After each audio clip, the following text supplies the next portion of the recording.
There was never a school term like this one. It began with a simple protest by students who wanted a better education. School officials became involved, and the parents, then the police, and the FBI.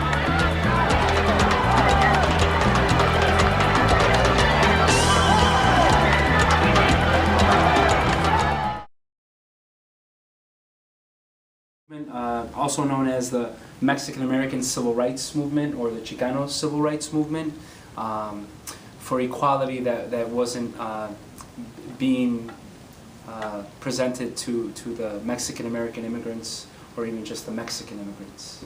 I would call it reckless. Racial profiling. I'm no longer angry about the issue. I used to be really angry when I was younger. Terrible. And it needs to change.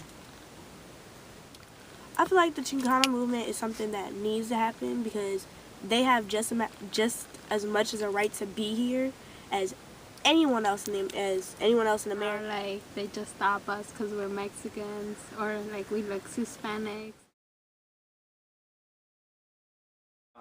It's going to take a lot more than 40 or 50 years for the equality to come for African American citizens and you know, Mexican American Chicano citizens.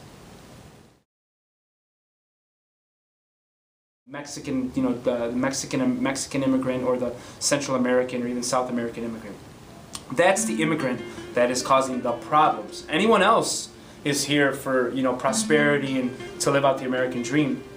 However, when we come from south of the border, all of a sudden it's us trying to take advantage of the system, you know, trying to take advantage of this opportunity, taking other people's jobs and their survival. How can you morally do something like that? Discrimination against Hispanic. In 1988, a movie called Stand and Deliver was made based on a true story about a math teacher named Jaime Escalante who taught a group of Chicano high school students calculus, and then they all took and passed the ACT, but they had to retake it because the school board thought that they all cheated on it. Dolores Huerta, labor leader and activist, co-founder the National Farm Workers Association, United Farm Workers. Obama awarded Dolores Huerta with the Presidential Medal of Freedom on May 29, 2012. Cesar Chavez was a labor organizer and a union leader. He began the NFWA in 1962 and joined with Dolores Huerta to create the UFW in 1972. In 1968, he started the boycott of California grape growers. The boycott was successful. It brought about a better labor to the Mexican Americans and confronted the issue that the health of the workers due to dangerous pesticides that were in the fields. In Santa Fe Springs, November 4th, 2011, a mural at Santa Fe Library was done of Mexican American families called for educational reform.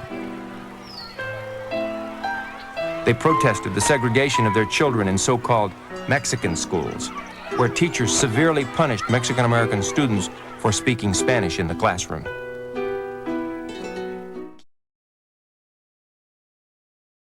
This video is about the new law that just passed Arizona's legislature for you fucking illegals to go back to your homeland. Yeah, so grab your burritos and get the fuck out of our country because you make our life a living hell. Leave, you motherfucking pansies! God.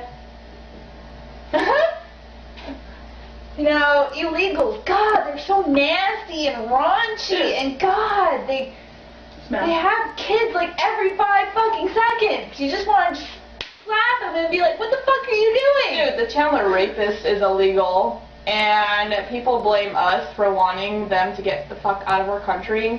Excuse us for wanting to improve our border patrol. I don't see other states contributing.